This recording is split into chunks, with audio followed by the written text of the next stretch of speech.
Hello, welcome, welcome. We're going to give everybody just a couple of minutes to get into the webinar. We are excited to be with you tonight. We have a very large crowd, so it might just take a couple more minutes, but I hope everyone has had a great day so far, or perhaps it's early afternoon for you and you still have a lot of day left. Maybe some of our international folks are joining us really quite late this evening. Welcome, welcome. We're excited to have you all this evening. Especially excited because it's our admitted students. We can't wait to see you.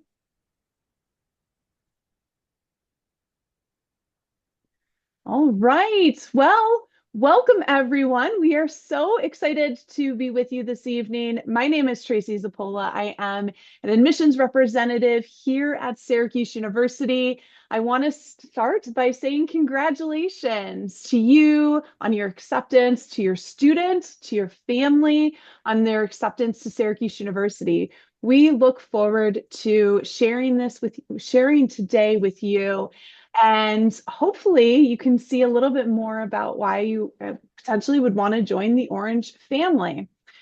We have some great information to share with you tonight. I am joined by two of my incredible colleagues, Assistant Dean Denny Nicholson and Director of Parent and Family Services, Missy Mathis Hanlon. In a minute, I'm going to turn it over to them to lead us this afternoon for some of you in our discussion. I want to let you know that we will keep this presentation to about 20-25 minutes, and then we're going to save some time for live questions that you might have. Throughout the evening, you can use the Q&A feature on the webinar to connect with us and ask us questions. So you'll be able to type in those questions. I have a team of folks behind the scenes who will be able to answer those questions, myself included, by typing them out. And then at the end, I'll come back on and we'll answer some of those questions live with Denny and Missy. So I'm going to go away and see some of your questions, and I'm going to let Denny and Missy take it away. Tracy, thank you so much. And on behalf of everyone at Syracuse University, a great big congratulations from our Orange family to each and every one of your families out there. As Tracy mentioned, my name is Denny Nicholson. I proudly serve as the Assistant Dean of Admission and have had the great pleasure of meeting some of you along the way and hope to continue with that and answering all of your questions, not just tonight, but throughout the next 4+ years, as many of you will join us at Syracuse University. And of course, joined by my great colleague and friend, Missy Mathis Hanlon. And we look forward to answering your many questions. First and foremost, to any of our students out there, congratulations to all of you. It was a particularly competitive year once again at Syracuse. We had nearly 44,000 applications for first-year admission for the coveted 3,850 spaces that we anticipate in the fall semester. So congratulations to all of you on that great accomplishment. What I'd like to do this evening, along with Missy, is just share a little bit of information about Syracuse and really encourage you to attend our events on campus and off campus, as we'll be hosting events from here forward all over the world. And we're going to talk about some of those opportunities. And we think those are really important for you to participate in, let alone our virtual presence. We have many virtual programs, as you can see, by sitting in on classes to a career services overview or housing and residence life virtual sessions, all those upcoming. Just encourage you to register for any of those events as far in advance as you can, because those of you who know Syracuse well know that we will reach capacity at most of those events that are upcoming in the next 5 weeks. So try to plan your schedules as prudently as you possibly can to ensure you get a spot in one of these programs. That said, here's a picture of our great campus at Syracuse, and you can see the architectural beauty. Every building is distinctly different, and in many ways, that showcases Syracuse University, as we are certainly very different, all of our students, and the level of creativity at Syracuse. It's a diverse academic enterprise with 15,000 undergraduate students that have traveled to us from all over the world. We currently have students from all 50 states and 120 countries. So, not only a vibrant university, but one that expands the globe. And you will be part of this great enterprise at Syracuse University. That said, yesterday was a big day in the history of Syracuse as we celebrated National Orange Day, celebrating our 156th anniversary. And so, in many ways, it's been 156 years of firsts at Syracuse. We've been pioneers from the onset, taking a step back 156 years ago when most universities were liberal arts focused, and almost entirely liberal arts universities and colleges, and mostly all male. And so Syracuse, from the onset, 156 years ago, decided we were opening our doors to all people, men and women.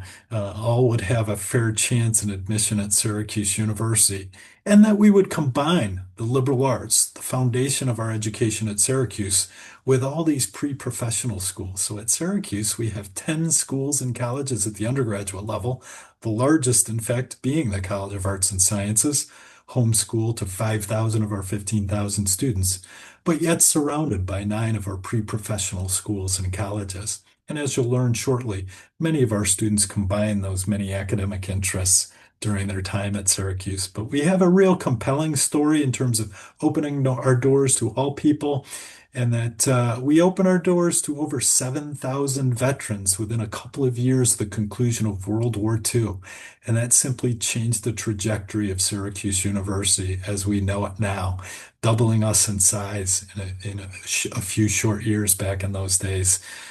So really proud of our veteran history as we welcomed all those veterans, keeping in mind some of them were welcomed to Syracuse University, coming to us without high school diplomas. So we're really proud of being pioneers in that regard as well.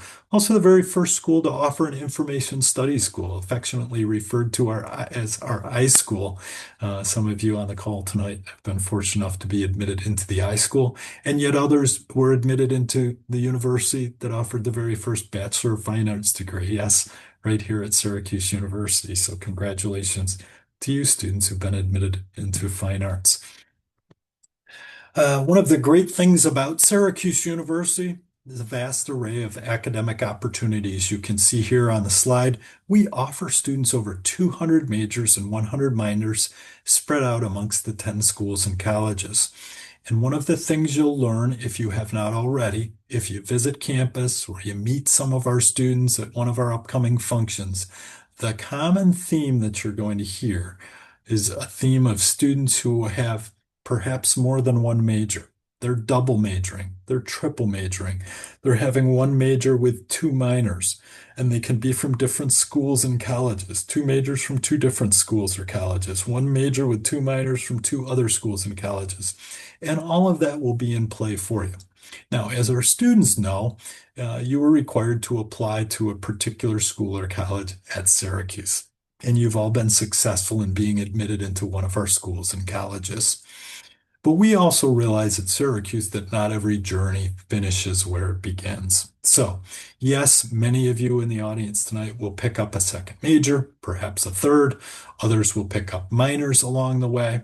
And yet others will have a complete change of heart in terms of what they'd like to study. You're in one particular major in one school or college, and you've made a decision that you'd like to switch to another school or college. And we do have that availability as well, and many of our students are successful in that endeavor. It is not a guarantee, but many are successful at the very least in picking up a major at a minor at another school or college. We refer to that as the intra-university transfer process, and that takes place after you've begun your studies, at least after one semester at Syracuse, and sometimes it requires at least 1 year. And I'd ask that my colleagues post some of that information for you in our chat so it's at your disposal. I often use my own daughter as an example as the proud parent, much like many of you on the call tonight. I'm the proud parent of a Syracuse alum who began a journey in one particular school or college and finished the journey with majors in a different school or college. So a testament that truly does happen, and it happens often. You're able to customize your plans, as mentioned, with majors and minors at different schools and colleges. And how does all that happen? Well, when you arrive at Syracuse, you're met with a career advisor, an academic advisor, and a peer advisor. Each and every one of our 10 schools and colleges has their own cohort of career, academic, and peer advisors who only work with students in that particular school or college. So they have tremendous expertise in what courses you should be taking in order to stay on track, what career opportunities are available to you, how to expose you to internships, and things of that nature. So we do a really great job at Syracuse and personalize that experience. Syracuse is known as a Research One university. So for those who aren't familiar with that, often you are familiar with Division One or D1 athletically. Well, Research One is very similar. It's the highest level of research on a college campus, and there are approximately 160 or so R1 or Research One designated universities around the nation. And at Syracuse, we offer research in every single academic discipline. So that may also be an opportunity for so many of you on the call tonight, and we encourage you to pursue those budding research interests during your time at Syracuse. And once again, your career, academic, and peer advisors will mentor you and push you in that particular direction if interested and support you along the way.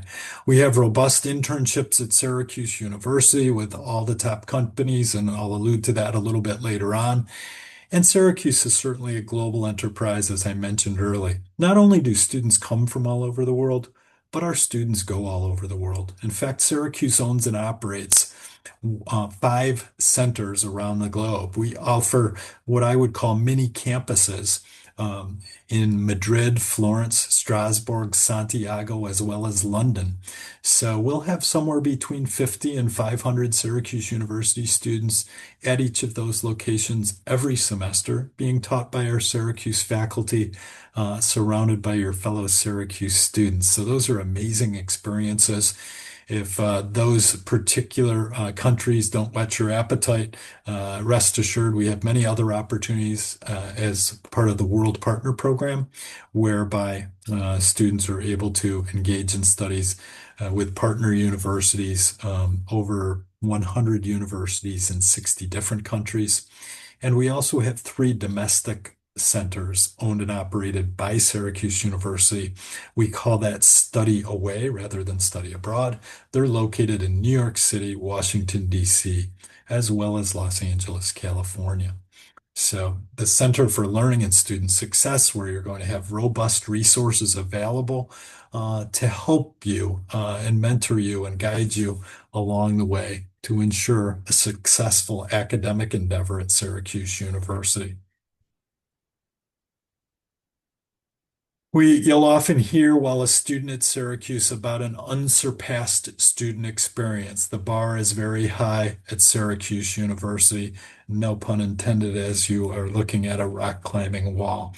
The rock climbing wall is located in our Barnes Center at the Arch, which is our health, wellness, and recreation facility, not only home to a great recreation or rock climbing wall, but 4 stories of fitness equipment, 4 basketball courts, 44 gaming chairs for esports enthusiasts. We have on the wellness side our doctors and nurses, hospital beds, mental health counseling, pet therapy, including dog therapy and cat therapy. Gosh, you name it, and we have it in this particular facility. I may have mentioned also a pharmacy located there as well to ensure the health, wellness, and recreation piece of our experience at Syracuse is truly unsurpassed. And in fact, we are ranked at the very highest level in those regards. for health, wellness, and recreation. We're also home to 350 clubs and organizations at Syracuse University. So this is a robust campus with all kinds of things to keep you involved and engaged and ensure that success both inside and outside the classroom. We do have 21 residence halls and counting at Syracuse, as I'll mention in a moment. 10 residence halls are designated for first year students. You will see a rendering up top. For those who visit campus or have recently visited campus, you will notice quite a bit of construction. The top photo there is a rendering of three residence halls that are currently being constructed. They will open in the fall of 2027. Good news for all of you, they will be opening for sophomore students, so that will be a direct impact for so many of you on the call tonight. Some beautiful new residence halls. As far as first year students and a residence hall policy, you are required to live on campus your first 2 years, unless you live at home from a commutable distance, loosely defined as about a 30-mile radius. Suffice it to say, a large majority and nearly all of our students do in fact live on campus, and they will typically live in a double. 98% of them will be placed in a double.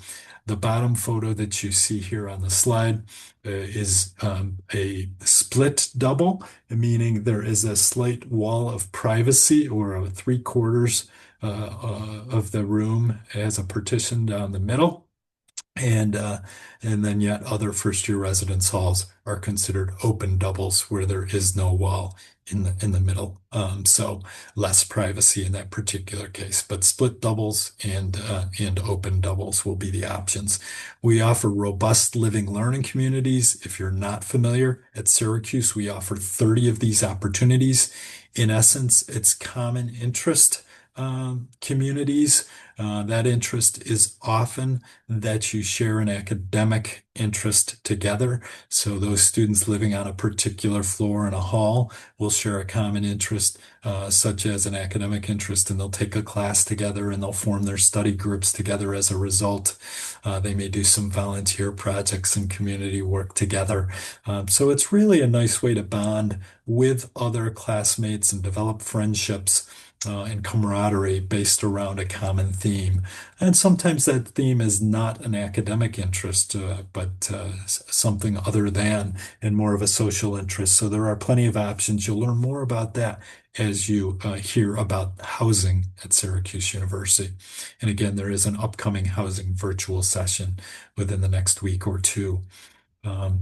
Dining centers are as robust and diverse as our student body. We have 20 different places to eat. And as you might imagine, the food is as diverse as our student body. So plenty of great options there for you. In terms of the roommate selection, always a cause of some anxiety for students and perhaps for parents as well. Rest assured, there's a great process in place at Syracuse. After students deposit at Syracuse University, they're soon greeted with a housing contract where they fill out some information. There's a questionnaire accompanying that process. You fill out a questionnaire, and then you have an opportunity to participate in a matching service through that process, whereby, based on your answers to the questions, it will suggest some potential roommates for you that you could then reach out to and determine whether or not you'd like to perhaps room with those individuals or individual, so you can make contact with some. You do not have to participate in the matching service.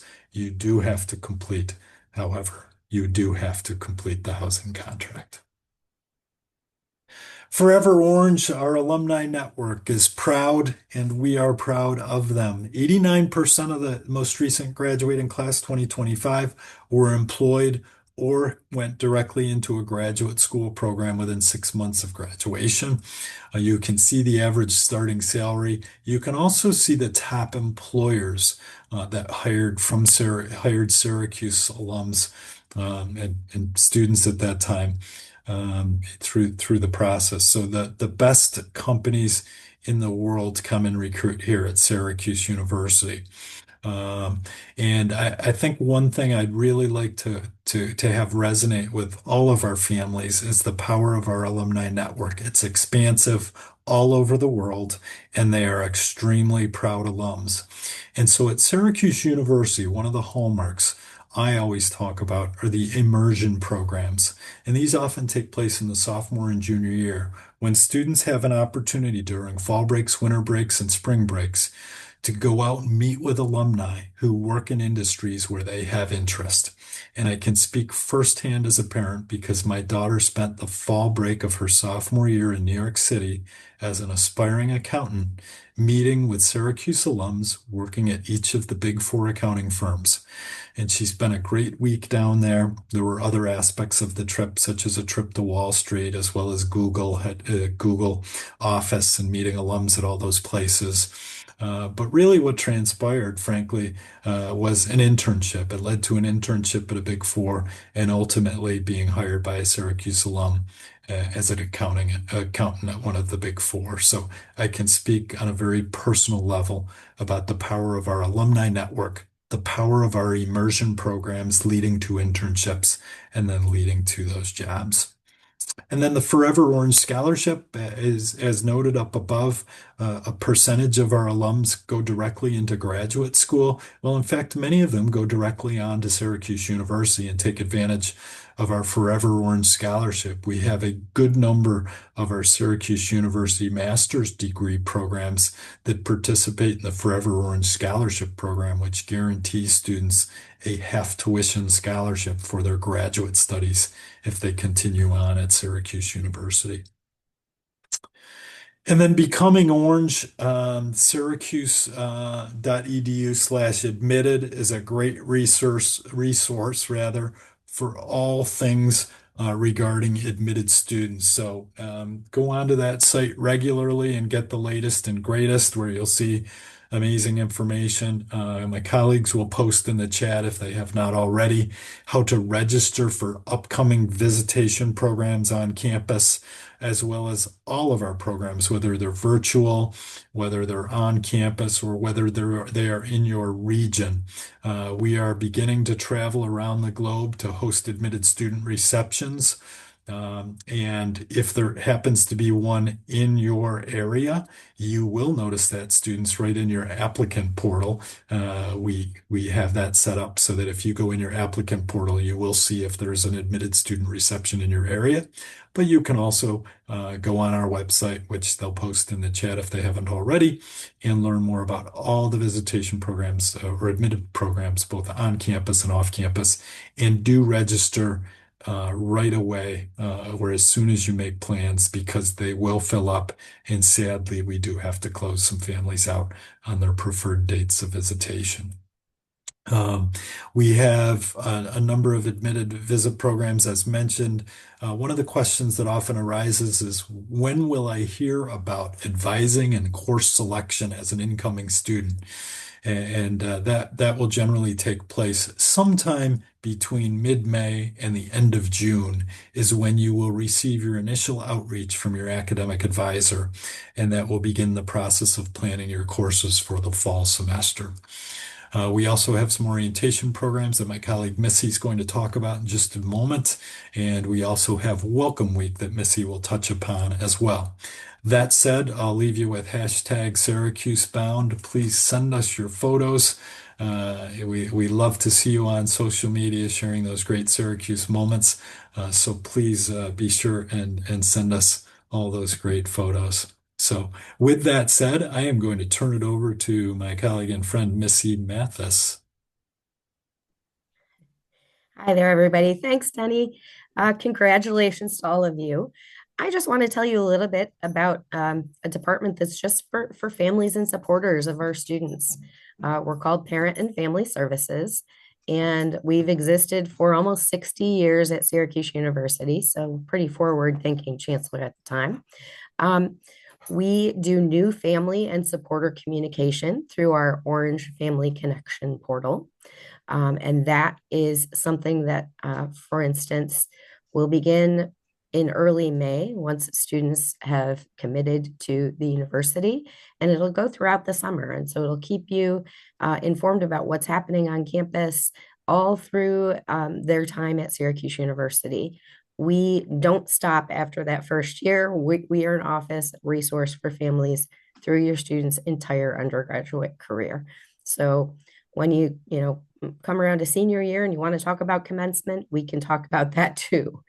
Um, the key things that I wanted to talk to you a little bit about this evening are information about our summer orientation program. That is a new student orientation program. There are 5 sessions throughout the month of July, and students from all schools and colleges can participate in that program. In addition, we have a concurrent family and supporter program that will happen during those sessions as well. So if your student decides to come to Syracuse, they go to summer orientation, well, you can come with them too and learn a lot about the resources available on our campus. It's really helpful information, lots of beneficial connections you can make when you're on campus during summer orientation. In addition to that, we have Welcome Week. Welcome Week is in August, just after your new student would move to campus. And that is a time when all students need to participate in both social programs, but other programs that are helping them learn about the resources that we have for them on campus. And so that is another key time. Family weekend this year is October 16th through 18th. Our football game is on Saturday versus the Louisville Cardinals. And if you come to Syracuse, we hope you'll join us for that weekend. It should be beautiful in the middle of October during leaf peeping season. If there are any questions that you might have that you feel like our office can answer, you can certainly reach out to us. Our contact information is there in the presentation. And good luck to you as you make your decision. I hope it's Go Orange. Thank you so much, Missy. Appreciate it. And as mentioned earlier, Missy and I will be taking calls in just a moment. My final slide before we begin to answer questions verbally is about affordability and financial aid. And so, where to start? If you have any questions about your financial aid award, you have not received your award, you have questions you'd like to talk to someone about that award, all such inquiries should be directed to our financial aid office. So you can connect with them via online, you can set up chats with them. You can, at all of our visitation programs, financial aid will be present. If it's a daily visit, you can go over to the financial aid office on your own throughout the course of the day and chat with someone about your financial aid award. And so plenty of resources available to assist you along the way. But again, they will be the primary individuals you'll be working with regarding affordability moving forward. If you have not received your financial aid award at this point, and you did complete a FAFSA form as well as a CSS profile form, I urge you to get on your financial aid checklist. Just so we're all on the same page, at Syracuse, you have an applicant portal. That's for the admission process.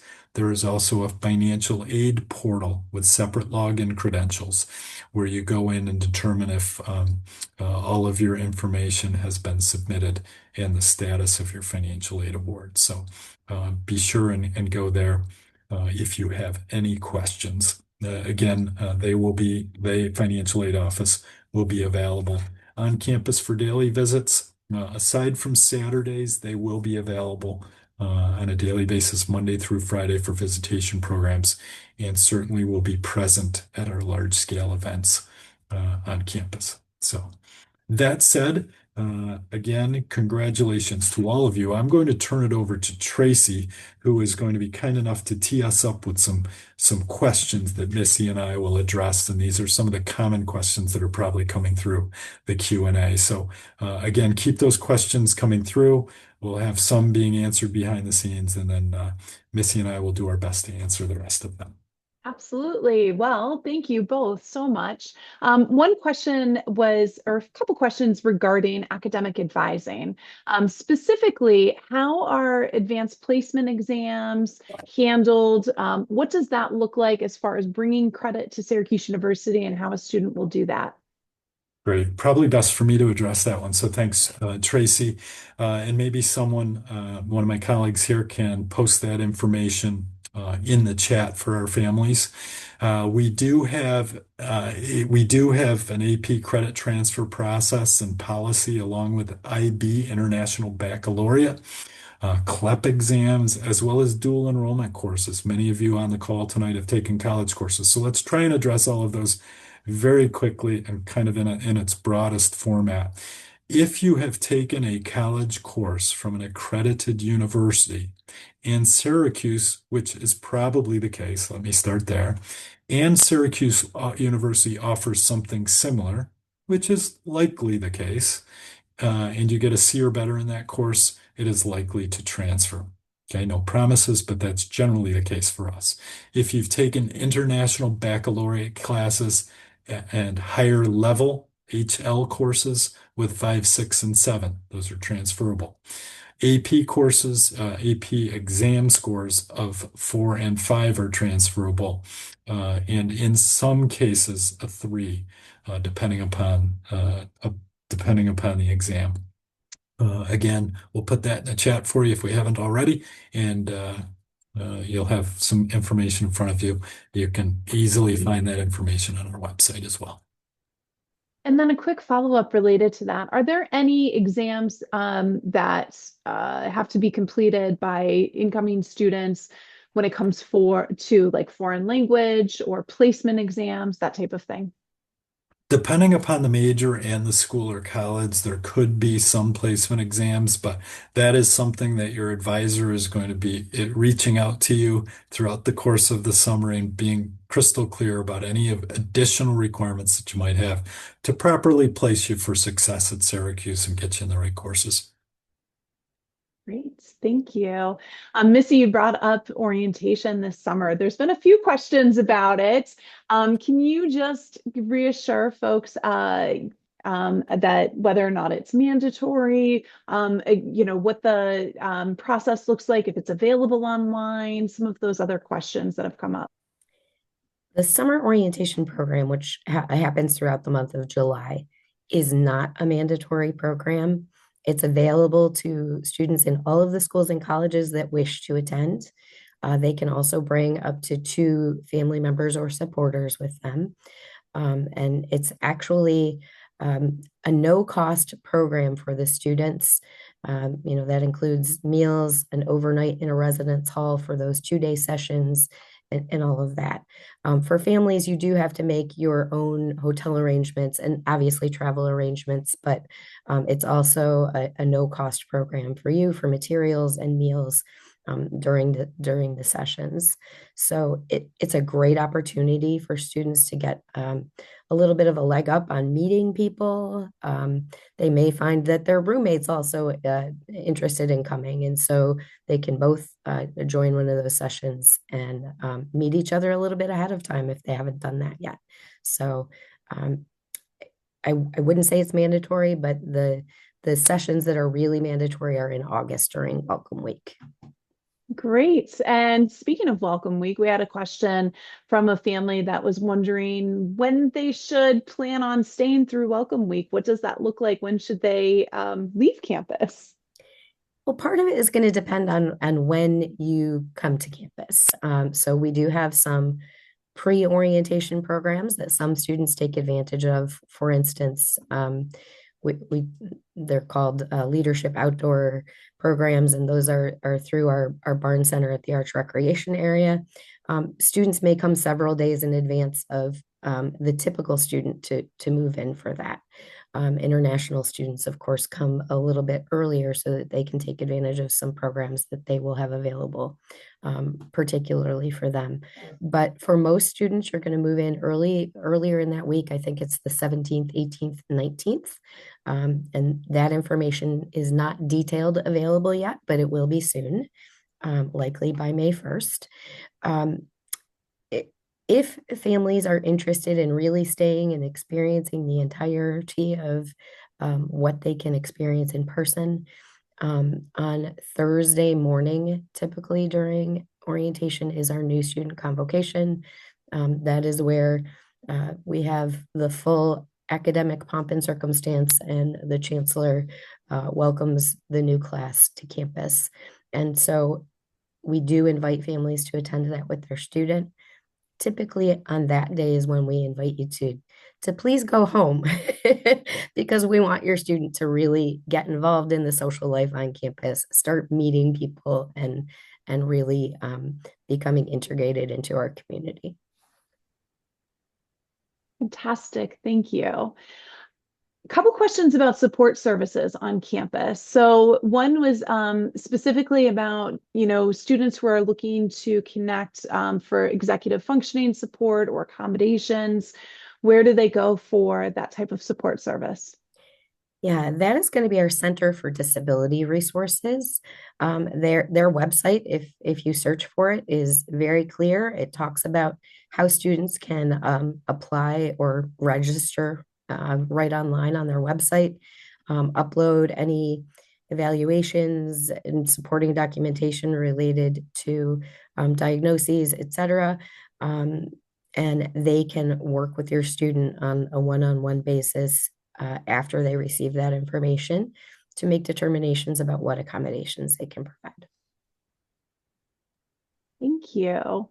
Jenny, we had a question about academic advising again. Are students assigned their advisor? Are they with that person throughout their entire academic journey? And are there first year student specific academic advisors?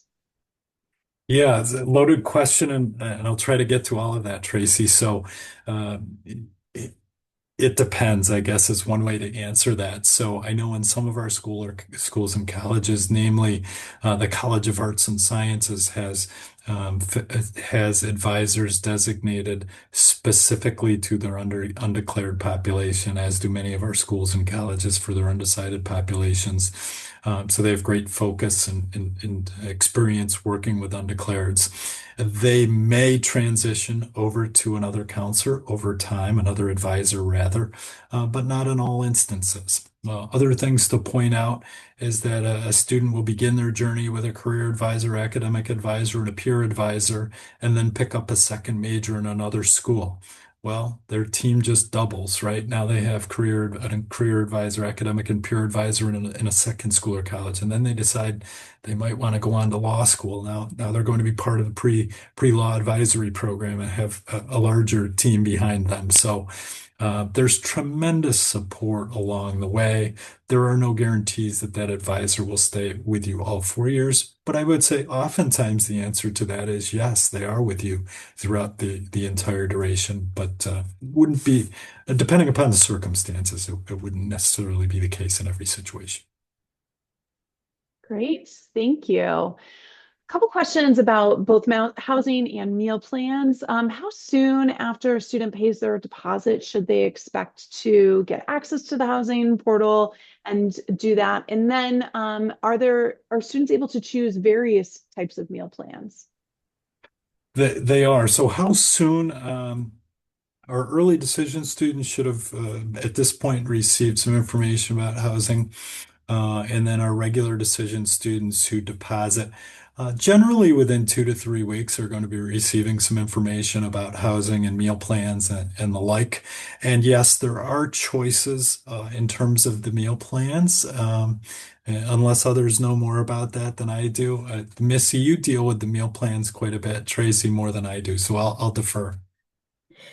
Meal plans, there is one unlimited meal plan that first year students have available to them.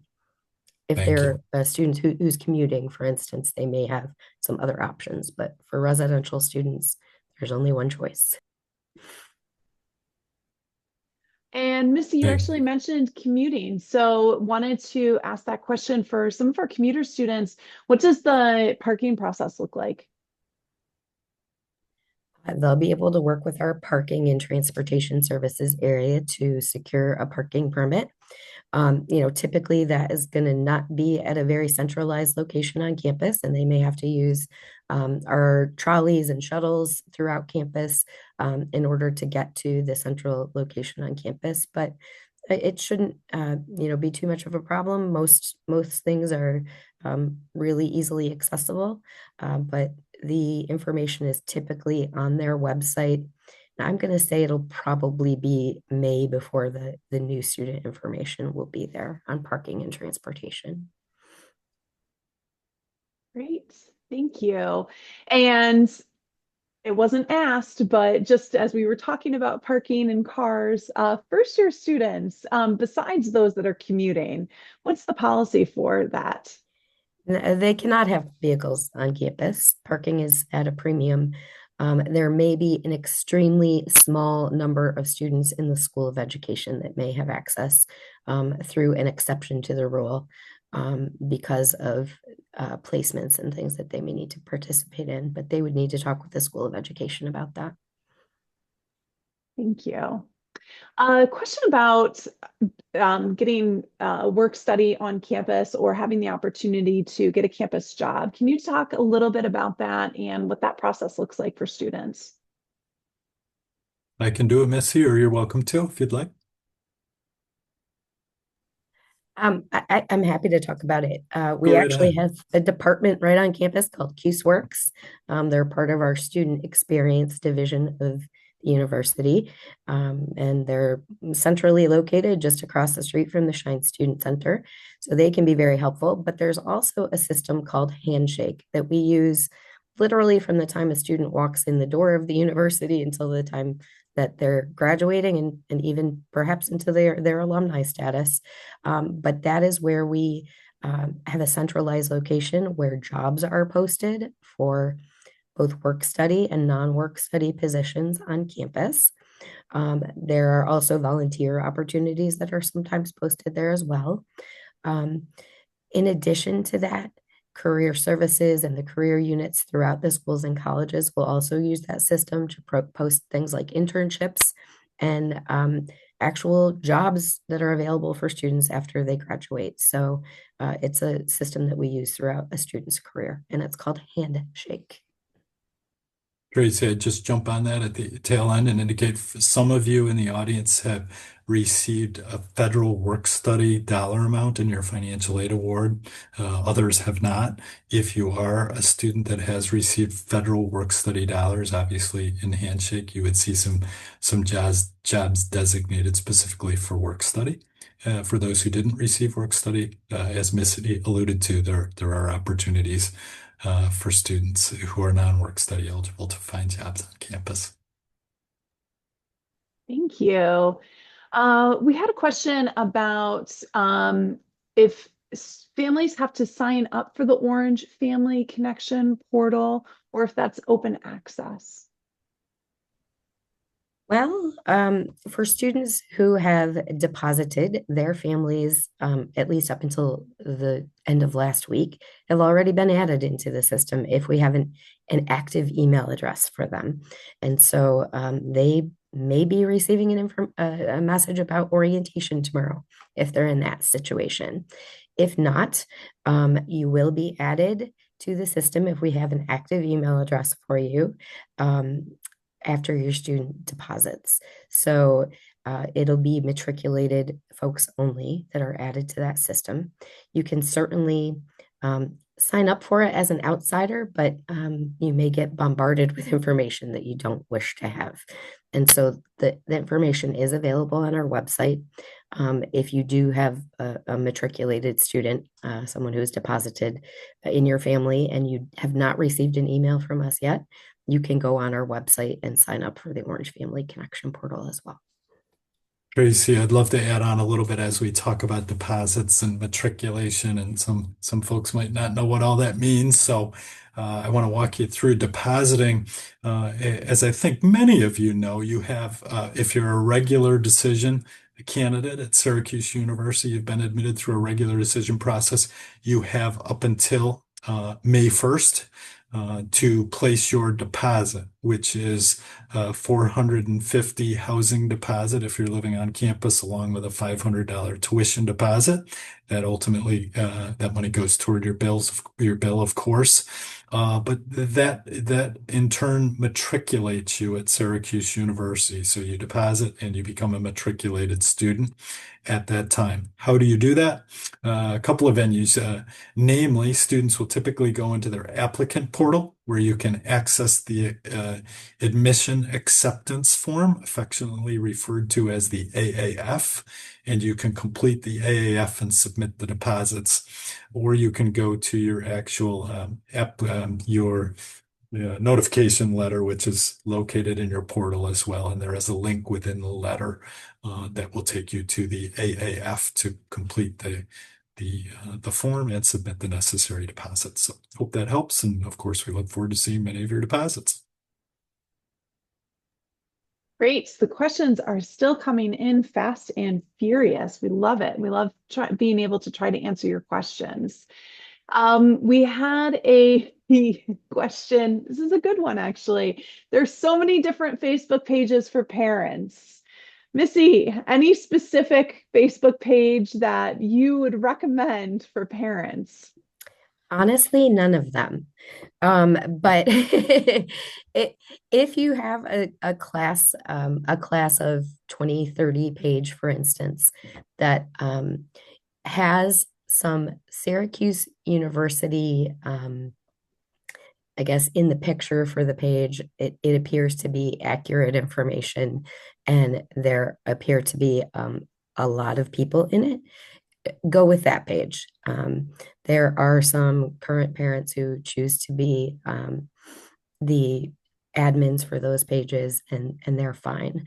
We do currently have an official Facebook group of the university, but we're going to be sunsetting that soon, and hopefully moving over to an Instagram account. I think one of the things that you want to really think about joining is our Student Experience, My SU Experience Instagram account. You'll get a lot of information about the student experience on campus by joining that. So think about that. The alternative is in our Orange Family Connection portal. Once your student decides to come to the university, if you join us, we have discussion boards that are within that community. And so we'll have many for you to just introduce yourself, let us know who you are so that we can welcome you to the campus, but also parent-to-parent advice, information from our family support navigators, and those are basically our orientation leaders for families in the summer, and they'll be helping us answer some of those questions as well. Fantastic. Well, I want to make a push for connecting with us and the virtual programs that we're going to be offering. I saw a couple questions about study abroad. You'll probably see me again tomorrow night for study abroad programming and a virtual session. All of our sessions are being recorded and will be available on our website.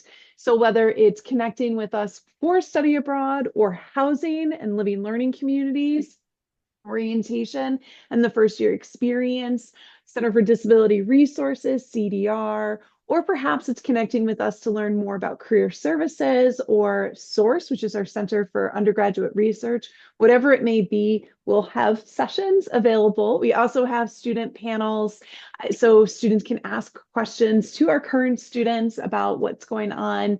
So we really recommend that you continue to connect with us. If you're able to come on campus, definitely come visit us. If you are not able to visit us, that's okay too, because we'd love to answer your questions. I just wanted to say thank you so much to Denny and Missy. Any final words that you have before we wrap up this evening? Missy, go right ahead. I would be really excited to see any of you on campus. Don't take my social media comment too seriously. Some of those groups can be very helpful, but they can also make you more anxious with some of the information that they provide. So just be cautious when you're reading information on a Facebook group. And Tracy, as I wrap up, I'm hoping one of my colleagues can put information, if it's not already in the chat, about Meet My Representative. That is a page that they will put in the chat for you, where you will see the smiling faces of our admission staff, including everyone that you see here on the call tonight, aside from Missy. Missy, you will reach out to in the parents' office, and her information was on the slide earlier. But you'll see the rest of us on the Meet My Representative page. Know that you have some friends at Syracuse, so reach out to us if we can help you in any way, not only in the weeks ahead, but really in the years ahead as we look forward to partnering with you at Syracuse University. So thank you, Tracy, for putting that in there. You have your friends now in the chat. So special thanks to Missy, to you, Tracy, along with Kate, Stephanie, and Camille, who are doing some work behind the scenes to answer the hundreds and hundreds of questions on the call tonight. Congratulations to all of our students. Congratulations to all the families. Welcome to our Orange family. Go Orange. And thanks for participating tonight. Have a good evening.